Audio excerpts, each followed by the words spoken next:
자, 반갑습니다. 정병호입니다. 자, 전공법이 지름길이다. 자, 수학 정병호 공부법 특강. 예, 새로운 어떤 강의죠. 예, 그냥 공부법 특강입니다. 여기 흰색으로 정공법 딱 이렇게 돼 있죠. 제 그 캐치프레이즈 그걸 땄죠. 자, 오늘 이제 이거 좀 제가 그 1년간 1년 넘었죠. 인스타 DM, 그다음에 뭐 Q&A, 인강하면서 Q&A 이제 답변을 무진장 많이 했는데 거기서 나오는 학습법과 관련한 질문들이 굉장히 많고요. 그리고 그게 구체적으로 반복되는 게 굉장히 많습니다. 학생들이 되게 반복적으로 하는 질문들이 있다는 얘기인데 이런 것을 조금 모아서 약간 여러분들에게 공부법, 어떻게 공부하는 게 좋은가 이거에 대한 얘기들을 짧게 이렇게 풀어나가는 그런 것을 연속 기획물로 약간 그 연속극 드라마 연속극 보듯이 그렇게 기획을 해봤습니다. 자, 첫 번째 에피소드 전공법의 세계관 뭐냐? 좀 이제 그 큰 틀의 관점 있죠? 그게 일단 중요하기 때문에 자, 이걸 먼저 하고요. 그 다음에 이제 두 번째 에피소드, 세 번째 에피소드 이렇게 하나하나 조금 좀 더 구체적인 그런 얘기들 또 해나가 보도록 하겠습니다.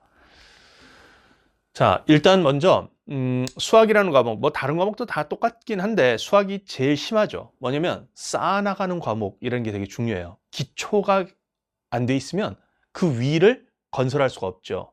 건축물에 비교를 하면 그 밑에 딱 토대, 주춧돌이 잘 돼 있어야 되잖아요. 자, 그래서 이게 일단 중요한 요소예요. 그래서 기초가 없는 상태, 자, 이런 상태에서 그냥 남의 커리를 따라가는 거, 막 주변에 누구는 뭐 한다더라, 누구는 무슨 커리를 한다더라, 뭐 누구는 벌써 엔젤을 해, 막 이런 얘기들, 이런 게 중요하지 않다는 것이에요. 일단 왜냐? 공부는 자기가 하는 거니까. 그래서 그렇게 남의 커리를 따라하는 것은 모래 위에 집을 짓는 사상누각과 같은 그런 것과 같습니다. 남의 페이스가 아니라 자신의 페이스가 중요한 거죠. 자, 일단 이게 첫 번째고, 그래서 결국은 자신이 지금까지 무엇을 공부했고, 그 다음에 무엇을 알고 있고, 무엇을 모르는지, 이게 굉장히 잘 파악이 돼야 돼요. 그리고 이거는 사실 이제 수능 직전까지도 이게 파악이 돼야 됩니다. 항상 공부를 할 때 이렇게 파악이 돼야 돼. 그러려면 공부를 제대로 해야 되겠죠. 공부를 제대로 하는 사람들이 이게 잘 파악이 되고요. 보통 공부를 날림으로 하거나 뭐 이렇게 단편적으로만 하는 친구들이 이게 또 파악이 안 돼. 자기가 뭘 알고 뭘 모르는지 몰라.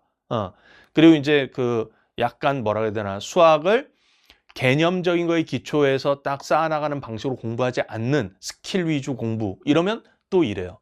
자기가 뭘 알고 뭘 모르는지를 몰라. 그런 경우가 많거든. 근데 이게 수능 때까지 이런 게 잘 돼 있어야 돼. 그래야 결국은 나중에 시험을 잘 볼 가능성이 높아요.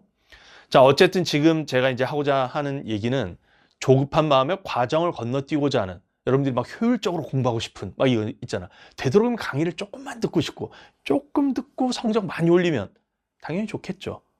그리고 뭐 제 수업이든 뭐 다른 선생님들도 마찬가지로 그렇게 생각을 하시겠지만, 수업을 통해서 여러분들이 적게 공부하는 대신 많이 얻는, 자, 이런 수업이 좋게 하겠죠, 당연히. 근데 그게 어떤 방식으로 수업이 진행되고 어떤 방식으로 여러분들이 공부를 해야 그렇게 될 것이냐, 뭐 이런 문제겠죠. 근데 그런 효율성 추구 자체도 어느 정도 뭔가의 어떤 노력이 쌓이지 않으면 효율성을 만들어낼 수가 없어요. 실제로는 좀 이따 얘기를 하겠지만, 자, 그래서 조급한 마음에 과정을 건너뛰어서 자기가 밟아야 되는 과정이 있는데, 나는 이거 좀 건너뛰거나 좀 대충 날림으로 공부해야 하고 빨리빨리 공부해서 가고 싶어. 그래서 요즘도 이제 학생들이 막 그런 질문들 많이 하잖아요. 프로메테우스를 언제까지 끝내야 됩니까? 뭐 프로메테우스를 뭐 2월까지 끝내지 않으면 너무 늦은 거 아닐까요? 막 이런 거 있잖아요. 근데 그런 게 중요한 게 뭐냐? 자기의 현재 공부 상태, 자기가 공부 시간을 얼마나 낼 수 있느냐, 그다음에 자기의 공부 속도가 어느냐, 이해 속도가 어느냐, 어떻게 되느냐, 이게 중요한 거지. 그냥 외부에서 정해준 스케줄. 야, 너 프로메테우스 2월까지 못 끝내면 너는 이제 끝났어. 이번 수능 아주 끝났어. 이런 건 아니라는 거예요. 자, 그래서 조급한 마음에 과정을 건너뛰거나 좀 생략하거나 날림으로 공부하고 싶은 그런 욕구를 자제하는 게 일단 중요합니다. 자, 쌓아나가는 과목이라는 것을 잘 생각해 보면 알 수 있어요. 자, 그 다음에 이제 두 번째 제가 강조하고 싶은 거, 목표가 한계를 규정한다. 이것도 이제 제가 맨날 하는 얘기인데, 무엇을 목표로 하느냐가 자신의 실력과 성적의 한계를 규정합니다. 무슨 얘기냐면, 나는 지금 현재 점수가 50점이야. 나는 70점만 맞고 싶어. 그러잖아요? 그러면 70점을 못 맞는 경우가 많아요. 난 70점을 정말 맞고 싶어. 그리고 70점만 맞으면 내가 지금 원하는 대학 갈 수 있어. 그러면 한 80 몇 점을 목표로 하세요. 그러면 70점 맞아요. 그런 거죠. 자, 100점을 목표로 하지 않는 사람이 100점을 맞기는 쉽지 않아요. 물론 쉽지 않다라고 했지 불가능하다는 뜻은 아닙니다.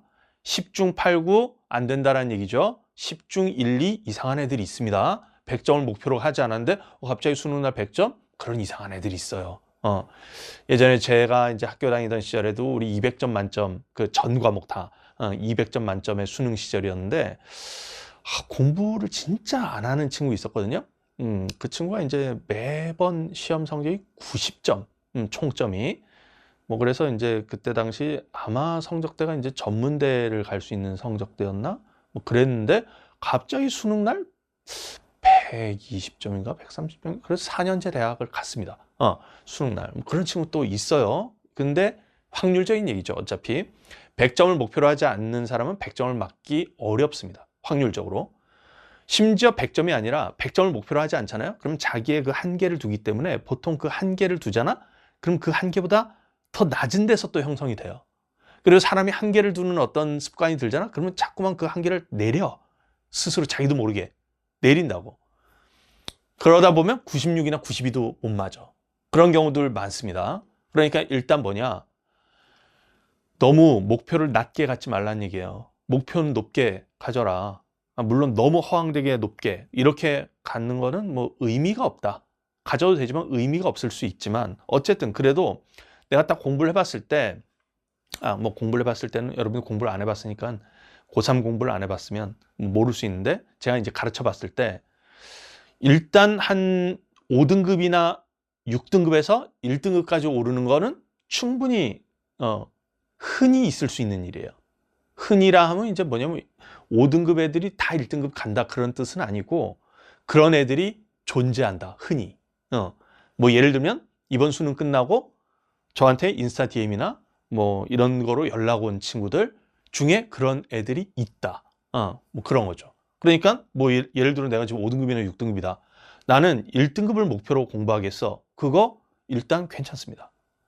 조금 난 더 좀 써서 100점을 목표로 하겠어? 뭐 그럴 수도 있죠. 그럴 수도 있습니다. 자, 어쨌든 목표는 높게 가지고 그런데 이제 단기적 목표 뭐냐면 내가 예를 들어 현재 5등급인데 100점을 목표로 했어. 근데 또는 뭐 1등급을 목표로 했어요. 그럼 단기적 목표 이번 겨울에 비기너스, 프로메테우스 기본편, 그 다음에 프로메테우스, 원솔루션 멀티테크닉 이 4개를 아주 열심히 공부해서 3, 4월, 5월 뭐 또는 6평 그때쯤에는 그래도 한 3등급까지 올려보겠다. 이렇게 목표를 잡을 수 있죠. 그런 뒤에 그 3등급에서 더 해서 9평 때는 조금 더 올려보겠다. 2등급 이렇게 올려보겠고 수능 때 1등급 그렇게 올려보겠다. 이렇게 생각할 수 있잖아요. 그래서 단기적 목표는 좀 단계적으로 정할 수 있다. 근데 어쨌든 제가 강조하는 바는 뭐냐면 큰 장기적 목표 있죠. 수능 때까지의 목표. 이거는 그냥 높게 정하고 가는 게 맞다. 그래야 자기의 한계를 자꾸만 낮게 만드는 그래서 결국은 자기의 노력과 의지력을 약화시키는 그런 목표를 정하지 말라. 자, 이걸 강조하겠습니다. 자, 그러면 이제 실력과 성적은 어떻게 오르나? 자, 1. 제가 1, 2 이렇게 두 가지 좀 얘기를 하겠는데 1. 양적 발전과 질적 발전이 모두 필요하다. 여러분들 그 국어 공부를 하시다 보면 2019학년도 수능인가 언제 그 변증법 2022학년도 수능인가? 진짜 헷갈립니다. 변증법 나오지 않았습니까? 변증법? 변증법이에요. 변증법. 이게 굉장히 중요합니다. 양적 발전과 질적 발전이 모두 필요하다. 일단 양이 쌓이지 않고 질적 발전은 불가능합니다. 불가능하고요. 그러니까 뭐냐 학습량이 저조한 학생들은 당연히 더 많은 노력이 필요해요. 그래서 제가 앞서서 단계를 자꾸 건너뛰고 뭐 조금 그냥 날림으로 좀 하고 싶고 이렇게 하면 나중에 질적인 발전이 안 돼요.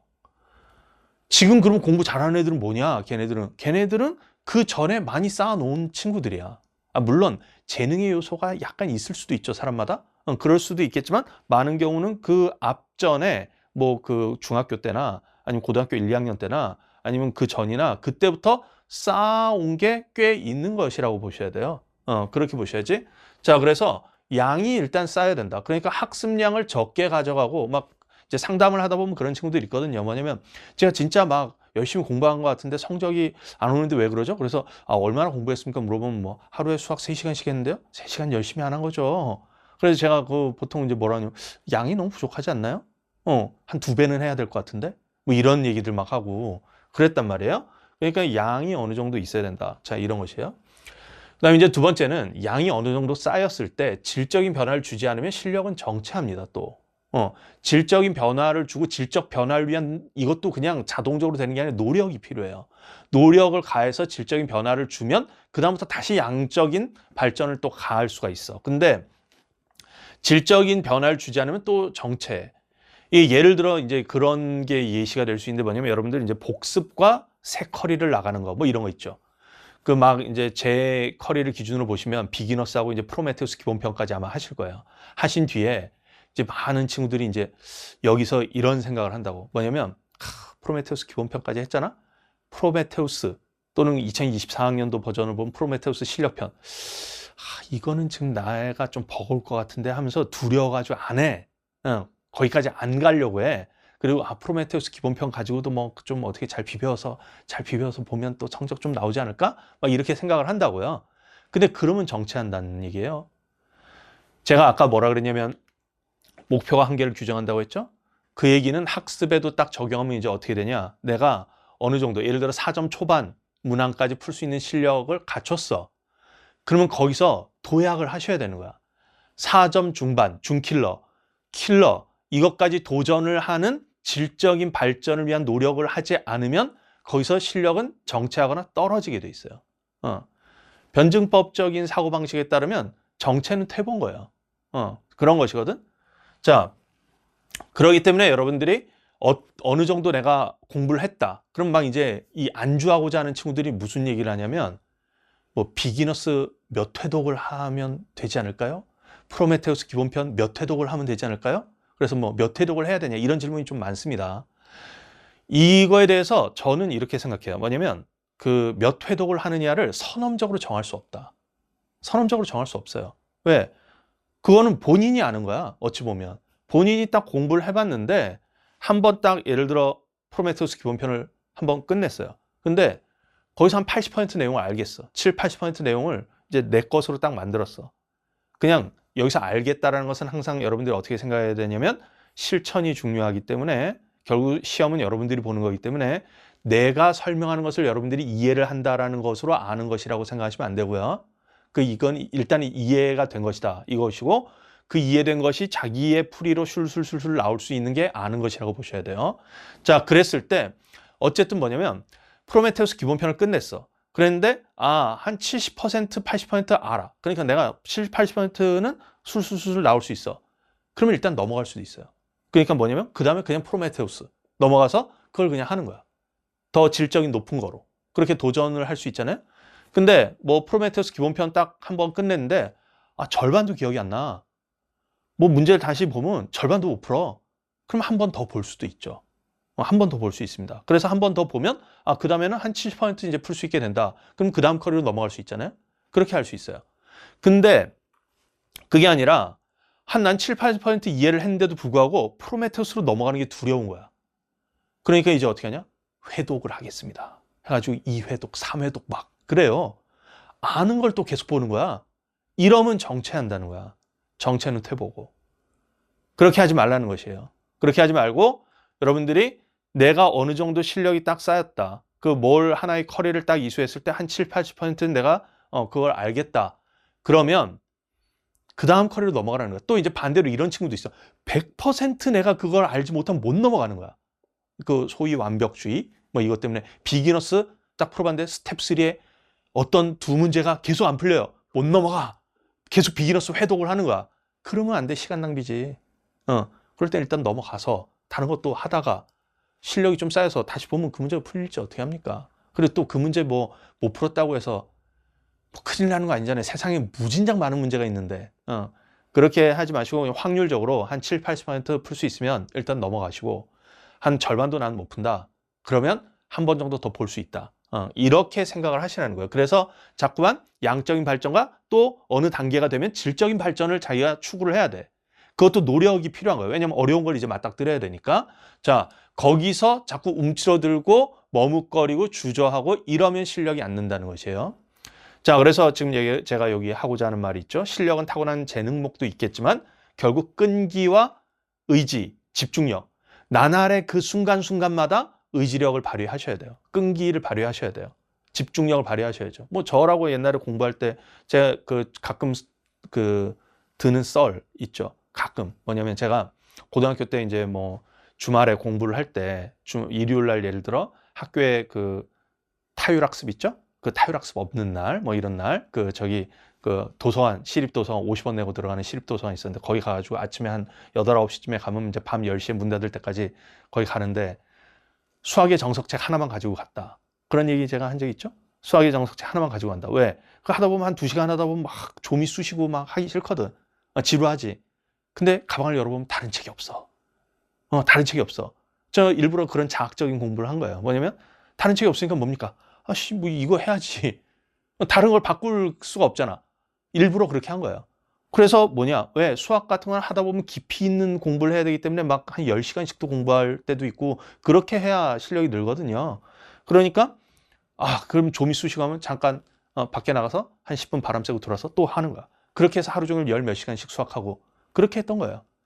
그 나날에 포기하고 싶은, 나날이 뭔가 하기 싫은 이런 상황을 끈기와 의지, 이걸 어떻게든 발휘해서 또 돌파하고 그렇게 했던 것입니다. 이게 바로 전공법의 세계관 아니겠어요? 정면 돌파? 자, 그런 거죠. 여기가 큰 목을 차지하고 거기에 좀 효과적인 방법과 그 다음에 효과적인 선생님, 누구? 나. 내가 잘 가르쳐 주잖아요. 그러니까 나의 도움을 얻어서 하면 여러분들이 실력 확 늘 수 있다는 거야. 자, 그 다음에 두 번째, 실력과 성적을 어떻게 고를 수 있는가? 두 번째, 개념과 적용 훈련이 종합돼야 한다. 철학에서 이론과 실천의 종합이라고 말할 수 있는데 우리가 이론적인 어떤 그런 게 없이 그냥 실천만 한다. 이게 바로 뭡니까? 양치기. 선생님, 문제만 많이 풀면 되지 않나요? 아니죠. 아닙니다. 그래서 뭐 요즘 엔제 대유행의 시대, 저는 그것이 일면 맞다고는 보지만 또 경계해야 되는 부분도 있다고 봅니다. 그래서 개념과 적용 훈련, 이론과 실천이 종합이 돼야 돼요. 일단 개념에 대해서 개념이 요즘만큼 이렇게 하찮게 취급되는 적도 별로 없는데 뭐냐면 소위 스킬들, 막 스킬 암기, 막 이런 거에 너무 탐닉해가지고 근데 지금 작년 수능을 2024학년도 수능과 뭐 6, 9평 수능을 보시면 지금 평가원의 기조가 그냥 단순 스킬 암기 가지고 안 된다는 걸 보여주고 있지 않습니까? 2024학년도 수능도 마찬가지고 스피드러너 모의고사 같은 그런 느낌 이런 걸 많이 줬잖아요. 그래서 개념이 중요합니다. 개념은 수학적 사고의 틀을 제공하기 때문에 개념에 대한 정확한 이해와 적용 훈련이 또 중요해요. 이게 커다란 도약을 하는 데서 중요한 디딤돌이 될 수 있습니다. 자, 일단 그렇고요. 그래서 개념 중요하다. 개념을 그다음에 이제 두 번째, 개념을 학습할 때부터 그리고 그 이후에도 다양한 문제풀이 경험을 쌓아야 한다. 사실 개념을 공부할 때부터 다양한 문제풀이를 하셔야 돼요. 그래서 비기너스 책 보시면 문제가 되게 많아요. 뭐 많은 친구들이 비기너스 풀 때 센 같은 거 같이 해야 되나요? 뭐 묻는데 해도 괜찮고 시간 없으면 안 해도 돼요. 왜냐면 비기너스 뒤에 단원 연습 문제 그런 문제들이 많아. 이게 이제 왜 중요하냐면 문제풀이와 개념 학습을 같이 좀 해줘야 그 개념이 제대로 이해가 돼요. 그러기 때문에 그래서 개념을 학습할 때부터 우리가 철학에서도 이론적인 걸 공부할 때부터도 그 실천적인 상황, 실제 현실에서의 상황을 생각하면서 이론적인 어떤 종합 이걸 해나가야지 그거와 무관하게 이렇게 딱 할 수는 없다라는 것이에요. 그래서 개념 학습할 때부터 문제풀이 경험은 많이 돼야 된다. 그래서 제 강의를 보시면 프로메테우스 뭐 이거 개념 강좌를 했는데 애들 막 보다 보니까 뭐야 이거 문제풀이 강좌인가? 이런 느낌을 받는다. 개념 강좌 같지가 않아요. 막 이런 반응들이 있단 말이에요. 근데 이건 제 의도적인 것입니다. 왜냐면 그렇게 해야 개념이 학습이 되죠. 그냥 개념만 정리 잘 해준다고 해서 개념 학습이 되는 게 아니에요. 그러면 개념 학습이 잘 됐다는 착각만 있지. 와, 뭐 정리가 잘 돼 있네. 교재에 막 정리가 잘 돼 있어요. 막 그래서 교재 막 퀄리티 막 이런 거 가지고 서로 비교하면서 퀄리티 좋은 거 풀래요. 막 이러지 않습니까? 그런 거 하나도 중요한 게 아니에요. 여러분들이 실제 문제에서 그 개념을 적용할 수 있는 게 중요하죠. 그 훈련을 하는 게 중요한 거야. 자, 어쨌든 다양한 문제풀이 경험을 쌓아야 한다. 그래서 제가 그 아까 엔제 중심적 시대다라고 얘기하는 것에 합리적 측면은 있다라고 얘기하는 게 바로 이런 거예요. 뭐냐면 문제풀이 경험이 많아야 됩니다. 그래서 여러분들이 그 상위권 1등급에서 100점으로 가는 길, 또는 2등급에서 한 100점으로 가는 길, 2등급에서 96까지 가는 길, 이런 과정에서는 진짜 문제풀이를 많이 해봐야 돼. 많이 해봐야 됩니다. 그래서 엔제 모의고사 이런 게 중요해요. 자, 근데 중요한 게 뭐냐? 단지 양치기는 아니라는 거예요. 단지 경험만 쌓으면 되는 게 아니라는 거야. 그게 아니라 경험을 많이 쌓는 건 당연한 거고, 그러니까 양을 많이 하는 건 당연한 거예요. 당연한 거고, 양을 적게 한 상태에서 뭐 논할 수가 없습니다. 양치기는 당연한 거고, 다만 그것을 경험을 개념의 틀로 해석하는 연습을 많이 하면서 양이 많아야 돼. 공부량이. 그래야 되는 거야. 그냥 그런 정리 과정 없이 그냥 문제를 많이 푼다? 많이 푼 거에 비해서 성적이 안 올라. 그런 경우 많거든요. 제가 늘 경고하는 것인데. 그래서 근데 이제 개념의 틀로 해석하는 게 여러분들이 충분히 연습이 안 돼 있을 수 있어요. 물론 제 개념 강좌 들으면 그리고 빅4 10 이런 것도 듣고 하면 또 많이 연습이 되는데, 근데 여러분들이 잘 연습 스스로 하려고 그러면 잘 안 될 수가 있어. 그러니까 제 강의를 많이 들으세요. 강의를 많이 들으면 제가 이런 거를 정리를 잘 해주지 않습니까? 그거를 자꾸만 자기 거로 만드는 과정을 반복 훈련을 하셔야 돼. 프로메테우스, 원솔멀텍, 빅4 10, 모의고사 이런 데서 제가 어떻게 설명하는지 계속 비슷한 방식으로 설명해 주고 있거든요. 그걸 반복 학습을 계속 하셔야 스스로 그걸 해내기가 어려우면 제 강의의 도움을 받아서라도 이 과정을 꼭 많이 하시라는 거예요. 자, 이렇게 해줘야, 그래서 뭐냐, 제가 지금 두 가지 강조하는 거예요. 양적 발전과 질적 발전의 종합.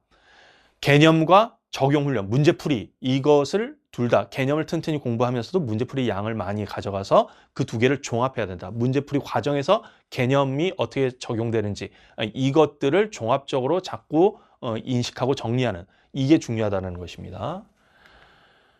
자, 그 다음에 이제 마지막 내용인데, 실력이 오르는 과정에서 나타나는 일. 이건 이제 여러분들이 이제 공부하다 보면, 몇 달 딱 공부하다 보면 이런 걸 경험하게 돼요. 자, 공부를 열심히 한 것 같은데 문제를 못 푼다. 맨날 Q&A나 뭐 인스타 DM에서 질문 나오는 게 맨날 이래. 선생님, 공부를 열심히 한 것 같은데 왜 저는 문제가 계속 안 풀리죠?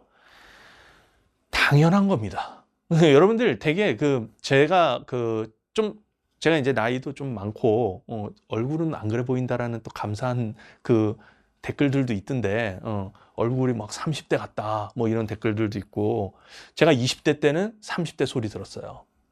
그렇지만 이제 30대 한 중후반을 지나니까 30대로 보더라고요. 40대 되니까 30대로 봅니다. 하여튼 그래서 지금 내가 얼굴이 너무 나이 들어 보여요. 실망하지 마세요. 딱 가다 보면 오히려 역전됩니다. 역전되니까. 자, 근데 어쨌든 지금 제가 무슨 얘기 하려고 하냐면 세대 차이. 약간 세대 차이를 느끼는 게 이제 뭐냐면 저런 겁니다. 사실은 세대 차이가 아니라 어떤 의지력이나 사고방식의 차이죠. 그런 건데, 공부를 열심히 한 것 같은데 문제를 못 푼다? 저는 옛날에 공부할 때, 나 공부 열심히 진짜 저 열심히 했거든요. 고3 때 3시간씩 자면서 했고, 고2 때 4시간씩 자면서 했고, 열심히 했습니다, 진짜. 엄청 열심히 한 것 같은데 문제를 못 푼다. 근데도 제가 못 푸는 문제도 있었어요. 우리 병훈 선생님은 진짜 못 푸는 문제 별로 없었거든? 수학 진짜 압도적으로. 제가 봤을 땐 전국에서 가장 실력이 좋은 강사 아닙니까? 그렇게 보는데, 저는 뭐 그런 정도는 아니었고, 저는 뭐 우리 강원도 도경시대회 정도 뭐 이렇게 나가는 정도의 범인 뭐 이런 느낌이죠. 근데 제가 공부를 진짜 열심히 한 것 같은데 막히는 문제가 있어. 본고사 문제집 뭐 이런 거 딱 풀다 보면 막히는 문제가 있어. 근데 저는 그런 거에서 별로 당황하지는 않았거든요. 그냥 내가 그냥 모르니까 모르는 거지 라고 생각을 했죠. 그리고 어떻게든 그거를 알아가야 되겠다는 것에 나는 관심이 가 있었기 때문에 멘탈이 무너지고 하는 것 자체가 사치입니다. 까놓고 얘기하면. 왜 멘탈이 무너지죠? 사치입니다. 사치야. 문제를 못 푼다? 그래, 일단은 그냥 현실에서 내가 문제를 못 푼 거야. 못 푼 거죠. 그리고 이걸 풀기 위해서 그러면 어떻게 해야 되지? 해설지를 보고 이해를 하든 어떻게 해서든지 그걸 내 거로 만드는 게 중요한 거죠. 그게 중요한 거지. 자꾸만 거기서 멘탈 무너지면서 나 공부 몇 달 동안 열심히 한 건데 왜 제자리지? 그거 자체가 사치라는 거예요. 그리고 그거 자체가 사실 포기하고 싶은 자기의 마음을 드러낸 것뿐이에요. 의지력 부족이라는 것입니다. 특히 예전에 못 푼 문제를 계속 못 푼다? 그럴 수 있죠. 왜? 예전에 못 푼 거는 본인이 거기에 약점이 있었기 때문인데, 보통 사람이 약점이 있는 게 계속 약점이 있어요. 그걸 보완한다고 열심히 해도 그 관성이 여전히 있는 경우가 많아. 왜냐면 나는 이제 수영을 잘 못한단 말이야. 그러면 수영을 못하면 수영을 또 계속 못하는 경우들도 많아. 엄청난 각고의 노력을 하지 않으면. 그러니까 계속 못 푸는 거 있을 수 있는 일이라는 거예요. 근데 뭐 그런 질문들이 많더라고. 계속 못 푸는데 왜 이러죠? 그래서 저는 당연히 그럴 수 있는 것이다. 그럴 수 있는 것이에요. 공부를 열심히 했는데 성적은 그대로이거나 오히려 더 떨어지는데 이건 왜 그러죠? 그럴 수 있어요. 그리고 이건 제가 딱 메커니즘을 얘기를 해줄게요. 공부를 열심히 했는데 성적은 떨어지거나, 자, 성적이라는 건 뭐냐? 지금 시험 체제가 논술형이 아니에요. 그러니까 뭡니까? 답을 맞춰야 돼. 논술 같은 경우는 과정에 한 80% 맞고 답이 틀리면 그래도 한 80% 점수를 얻지 않습니까? 지금 수능이 그런 게 아니잖아요. 그래서 이 성적이라는 게 실력을 정확히 반영하지 않아요. 그러면 이제 어떻게 되냐? 여러분들이 예전 같으면 어떤 한 문제가 있었어. 그 문제를 내가 공부를 열심히 안 하던 시절에는 조금 깨작돼서 한 10% 깨작대다가 풀이가 한 10줄이 나와야 되는데 한 줄 깨작대다가 막혔어. 못 풀었어요. 한 석 달 공부를 열심히 했습니다. 이제는 보니까 좀 풀려. 해가지고 한 7줄까지 간 거야. 실력이 확 늘어가지고 7줄까지 갔죠. 그렇지만 10줄까지 가지 못했잖아. 그러니까 틀리지. 당연히 그러지 않겠습니까? 그러니까 공부를 열심히 해서 실력이 올랐음에도 불구하고 성적이 그대로일 수도 있는 거야. 왜? 그 문제를 10줄을 딱 써야 답을 맞는데 7줄까지밖에 못 썼으니까. 그럴 수 있죠? 심지어 떨어질 수도 있어요. 왜 떨어질 수 있냐? 내가 이제 실력이 올랐다는 생각 때문에 이제 욕심이 생기는 거야. 그래서 뭐냐? 기존에는 전혀 건드리지 않았던 문제 있죠. 그것도 이제는 막 건드리고 싶어. 그렇지만 그것도 한 7줄 하고 또 틀려. 그렇게 하다 보면 예전에는 시험 운용을 30문제 중에서 한 20개만 건들래 해가지고 20개 가지고 이렇게 해가지고 점수를 다 얻었는데 이제는 좀 욕심이 생긴 거야. 공부를 하다 보니까. 나 이제 27문제를 한번 건드려보자 해가지고 27문제 건들다가 틀릴 건 또 다 틀리고 그러다 시간이 또 쫓겨가지고 또 틀리고 해서 성적이 오히려 떨어져요. 그런 경우들도 많이 있습니다. 미리 제가 예방주사 놓는 거예요. 여러분들 공부하다 보면 이런 일 경험할 수 있다. 이럴 때 가슴에 손을 얹고 잘 생각해 보세요. 정말 내가 실력이 떨어진 걸까? 잘 생각해 봐. 그냥 뭐 한 5초만 생각해도 압니다. 그건 아닌 것 같은데? 알 수 있어요. 내가 정말 진지하게 열심히 공부했고 내가 지금 선생님이 얘기한 대로 전공법적인 방법으로 회피하지 않고 열심히 공부를 했다면 분명히 실력이 늘게 돼 있습니다. 그러면 딱 가슴에 손을 얹고 생각해 봤을 때 실력이 는 것 같아. 그러면 여기서 좌절하면 안 되는 거야. 그럴 수 있다라고 생각해야 돼. 그래. 내가 성적 잠깐 떨어졌을 수도 있다. 그렇지만 나의 실력은 지금 올라가고 있다. 그러면 자기의 현재 공부법을 믿고 그냥 전진을 하세요. 전진을 하세요. 제가 일본에 무슨 영화가 있던데 우연히 어디서 이렇게 보다가 안경이라는 좀 특이한 영화가 있더라고요. 안경이라는 영화가 있는데 그 영화 보면 진짜 특이합니다. 뭐 이런 영화가 있지? 약간 이런 느낌의 영화인데 거기에 이런 게 있어요. 누가 차를 태워주면서 이렇게 가는데 지도가 없어. 그 마을에 섬인 것 같은데 섬인가? 하여튼 지도가 없어. 차를 태워주고 가는데 갑자기 그 운전자가 여기쯤에서 우회전을 해야 될 것 같은데 근데 우회전 교차로 안 나오는 거야? 그런데 이제 딱 그 종이를 딱 펴보니까 뭐라고 적혀 있냐? 여기쯤에서 우회전해야 될 것 같은데 왜 안 나오지 싶을 때 조금 더 가라. 그러면 나온다. 근데 진짜 조금 더 가니까 나오는. 이게 삶의 어떤 교훈이죠. 포기하고 나 지금까지 열심히 했는데 그러면 이 정도 열심히 했으면 보상 심리가 생겨요. 성적이 나와야 될 것 같은데 근데 왜 안 나오지? 이 포기하고 싶을 때 조금 더 하라는 거야. 그러면 나오는 경우가 있다는 거죠. 그래서 이럴 때 결국 이 지금 위에 적은 게 뭐냐면 결국 포기하고 싶어진다. 공부를 하다가 실력이 오르는 과정에서 이런 상황에 처하는 상황들이 많아요. 이때 전공법의 세계관, 끈기와 의지로 조금 더 버티면서 자기를 믿고 더 해보면 어느덧 갑자기 실력이 많이 올랐네? 그리고 성적도 갑자기 많이 오르는 거야. 왜? 성적이 그대로이거나 오히려 더 떨어진 상태에서 이제 실력이 더 올라봐. 그러면 어떻게 됩니까? 10줄 중에 7줄 풀 수 있던 게 10줄 중에 10줄 푸는 문제가 생겼는데 그게 한 문제가 아닌 것이지. 그게 이제 뭐야? 5개, 6개 막 되는 거야. 왜? 5개, 6개를 계속 70%만 풀었거든. 근데 거기서 실력이 더 오르잖아? 그러면 100%를 푸는 게 다 대여섯 개가 나와. 한 70% 푼 게 10개였어. 근데 그중에 이제 실력이 오르잖아? 그러면 이제 70% 푼 것 중에 한 5개는 100% 푸는 거로 나와. 그럼 갑자기 5개 풀어서 성적 20점 오름. 4점짜리 5개 품. 이렇게 될 수도 있잖아요. 바로 이런 사고방식. 이렇게 여러분들이 접근을 해 주셔야 실력이 성적에 반영되는 과정까지 경험을 할 수가 있어요. 그러면 이제 거기서 더 올라가려면 더 난이도 있는 문제들에 대한 도전, 이것도 이제 하셔야 되겠죠. 제가 앞서 얘기했던 질적인 발전 과정, 그것까지 하시면 거기서 더 또 도약할 수 있다. 자, 이렇게 해서 성적이라는 게 계단식으로 오르는 것입니다. 계단식으로 오르는 것이에요. 근데 그 계단식으로 오를 때 자기의 노력이 거기에 투여가 되고 정체하는 그 시기 때 노력이 양적인 발전, 노력이 양적으로 투여가 되면 갑자기 질적으로 오른다는 것이에요. 이렇게 되는 과정이라는 것을 여러분들이 명심하시고 의지력이 꺾일 때, 포기하고 싶을 때마다 제가 지금 상기시켜드린 이런 전공법의 세계관 가지고 버티고 조금 더 해보고 그렇게 노력을 하세요. 그러면 여러분들이 1년간 공부해서 좋은 성과를 얻을 가능성이 있습니다. 자, 전공법이 지름길이다. 자, 정병호 공부법 특강 에피소드 1 전공법의 세계관. 자, 여기까지 마무리하도록 하겠고요. 자, 다음에 또 다른 주제로 만나 뵙도록 하겠습니다.